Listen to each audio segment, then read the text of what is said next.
2025 को जो एक बड़ा फैसला सुप्रीम कोर्ट की तरफ से लिया जाता है, उसके बाद से ही शिक्षक काफी ज्यादा परेशान नजर आते हैं। पूरे देश के शिक्षक इतना ज्यादा परेशान है कि उनके द्वारा तमाम बड़े कदम भी उठाए गए, इन शिक्षकों के द्वारा प्रदर्शन किए गए, ज्ञापन पत्र सौंपे गए और आखिरकार देखने को मिला है कि उत्तर प्रदेश सरकार, जिसे सबसे ज्यादा संवेदनशील सरकार कहा जाता है, उसके द्वारा एक बड़ा कदम उठाया गया। हाल फिलहाल में उत्तर प्रदेश सरकार द्वारा एक फैसला लेते हुए साफ तौर पर यह बात कही गई कि जो शिक्षक है उनके लिए विभागीय टेट या यूं कहें कि स्पेशल टेट की बात कही गई है, जिसको लेकर पत्र भी जारी हो गया है। शिक्षक इसका स्वागत करते हुए भी नजर आ रहे हैं। आपको बता दें कि एक तरफ जहां उत्तर प्रदेश के जो शिक्षक है उनका यही कहना है कि सरकार ने जो कुछ भी किया है उसमें ये शिक्षक आगे बढ़कर हिस्सा लेंगे, वहीं पर जो पूरे देश के शिक्षक है उनके लिए भी ये शिक्षक लड़ाई लड़ते रहेंगे। योगेश त्यागी जो कि प्रदेश अध्यक्ष संगठन के, इनका साफ तौर पर यही कहना है उत्तर प्रदेश की सरकार द्वारा जो एक बड़ा फैसला लिया गया है ये स्वागत योग्य है, लेकिन अन्य राज्य के जो शिक्षक है वो बिल्कुल भी परेशान ना हो, उनके लिए संगठन लगातार लड़ाई लड़ता रहेगा। और साफ तौर पर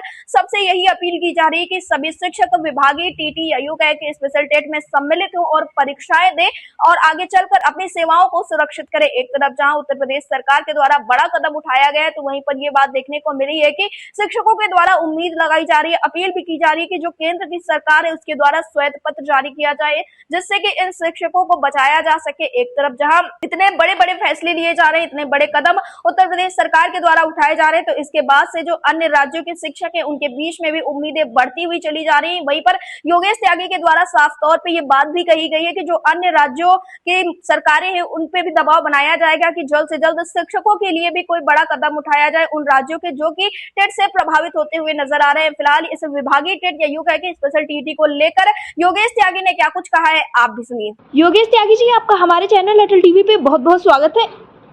मधुलिका, आपको भी अटल टीवी के माध्यम से बहुत बहुत धन्यवाद और स्वागत आपका।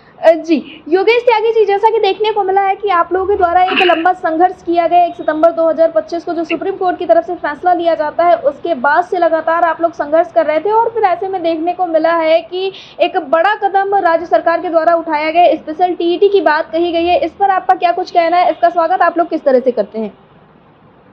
मधुलिका जी, चूंकि ये मैटर एक कानून का है, भारत सरकार का है और उस 1 सितंबर का जो निर्णय आया उसके बाद हम लोग रिव्यू में गए, रिव्यू में भी हम पराजित हुए, हमारी जो रिव्यू याचिका ही एक्सेप्ट नहीं की गई और खारिज कर दी गई जी। तो हमारे सामने देश के और उत्तर प्रदेश के करीब 2 लाख बेसिक शिक्षकों को के जीवन मरण को बचाने का प्रश्न आ गया जी। और इस अवसर पर हम लोगों ने सभी ने माननीय मुख्यमंत्री जी से अनुरोध किया, क्योंकि सबसे पहले रिव्यू याचिका में जाने वाला राज्य उत्तर प्रदेश था। इसके लिए मैंने मुख्यमंत्री जी को धन्यवाद भी कई बार दिया जी।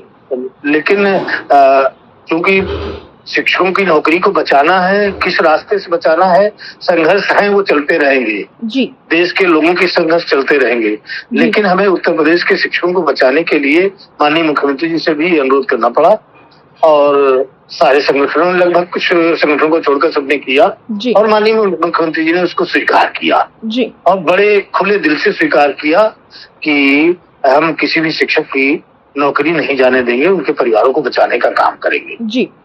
उसके क्रम में सर्वोच्च न्यायालय ने भी निर्देश दिया है, रिव्यू याचिका में जो खारिज करते हुए निर्णय दिया उसमें लिखा है उन्होंने स्पष्ट रूप से कि जो कार्यरत शिक्षक हैं उनको विशेष तौर से टीटी कराई जाए वर्ष में 2 बार जी। तो उसके परिप्रेक्ष्य में माननीय मुख्यमंत्री जी ने और उत्तर प्रदेश की सरकार ने निर्णय लिया है। ये बहुत ही स्वागत योग्य है और निश्चित तौर पर इससे हमारे जो 2.25 लाख करीब उत्तर प्रदेश के शिक्षक हैं उनकी परिवार बचाने का काम उत्तर प्रदेश सरकार कर रही है। इसके लिए मैं उनको धन्यवाद देना चाहता हूँ और शिक्षकों से भी कहूंगा कि वो अपनी तैयारी करें। जो लोग कह रहे हैं कि हम इसको स्वीकार नहीं करते, वो हमारे शिक्षकों के साथ विश्वासघात कर रहे हैं जी। और उनको ऐसा नहीं करना चाहिए, क्योंकि सरकार आज विभागीय टीटी अलग से कराने के लिए तैयार है तो निश्चित तौर पर ये स्वागत योग्य कदम है और मैं सरकार के और माननीय मुख्यमंत्री जी के इस निर्णय का स्वागत करता हूं और उनको बार बार धन्यवाद देता हूं।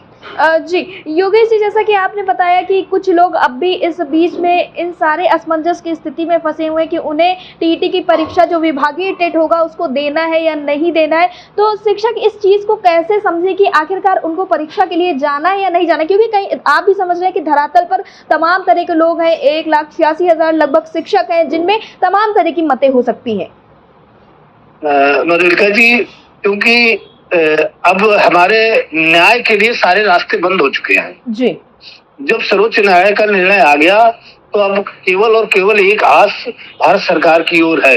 जी। और मुझे नहीं लग रहा है कि भारत सरकार इतने गंभीर मुद्दे पर देश के 28 लाख शिक्षकों के साथ खड़ी है या गंभीर है। जी। क्योंकि धर्मेंद्र प्रधान जी ने पश्चिम बंगाल में कहा कि मैं कुछ न कुछ करूंगा, लेकिन उन्होंने कुछ भी नहीं किया, जिसका प्रमाण है कि जब सर्वोच्च न्यायालय में पुनर्विचार याचिका की सुनवाई हुई तो एनसीटी की तरफ से हमारा पक्ष लेने वाला कोई नहीं आया। तो इसका मतलब है सरकार, भारत की सरकार हमारे साथ खड़ी नहीं है। जी। इसलिए शिक्षकों को बचाना है, और जो लोग ये कह रहे हैं कि हम परीक्षा नहीं देंगे या जो उनको मिसगाइड कर रहे हैं, वो हमारे शिक्षकों के साथ विश्वासघात कर रहे हैं। जी बिल्कुल। उनको ऐसा नहीं करना चाहिए और सभी शिक्षकों को जो विभागीय टीटी हो उसमें प्रतिभाग करना चाहिए और अपनी प्रतिभा का प्रदर्शन करते हुए अपनी नौकरी को सुरक्षित करना चाहिए। जी, योगेश जी, बीच में ये भी खबरें निकलकर सामने आई थी कि अगर केंद्र सरकार जो है वो श्वेत पत्र जारी करती है तो इससे कहीं ना कहीं शिक्षकों को फायदा मिलेगा, तो इस पर आपका क्या कुछ मानना है?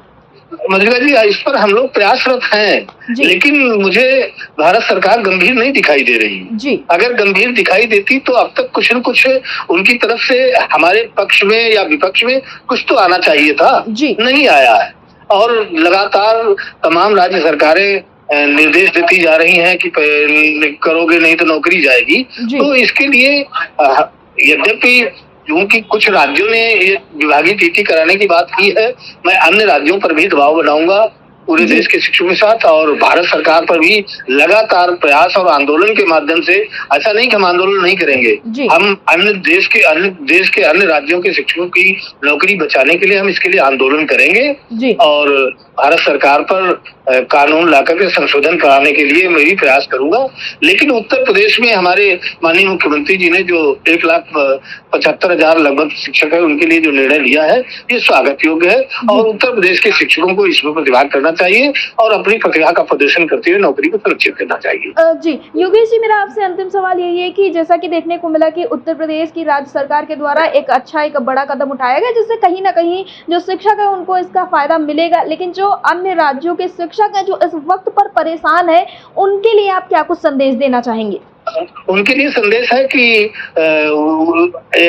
हम लोग जो संगठनों का ग्रुप बना, एक पैनल बनाया है, जो मोर्चा बनाया है, उस मोर्चे के माध्यम से भारत सरकार पर दबाव बना करके जो 2017 में अमेंडमेंट भारत सरकार ने किया है उसको क्लियरिफिकेशन कराएंगे, और 2027 जुलाई 2011 से पूर्व नियुक्त जो भी शिक्षक पूरे देश का है उसको टीटी से मुक्त कराने का पूरा प्रयास करेंगे और कानून में संशोधन कराने का प्रयास करेंगे। आगामी मानसून सत्र से पूर्व ही कोई न कोई आंदोलन की घोषणा कर देंगे।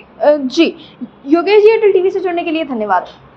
और अटल टीवी को भी बार बार इस मुद्दे को प्रमुखता से उठाने के लिए, हमारे लोगों का पक्ष रखने के लिए अटल टीवी को भी बहुत बहुत धन्यवाद। जी।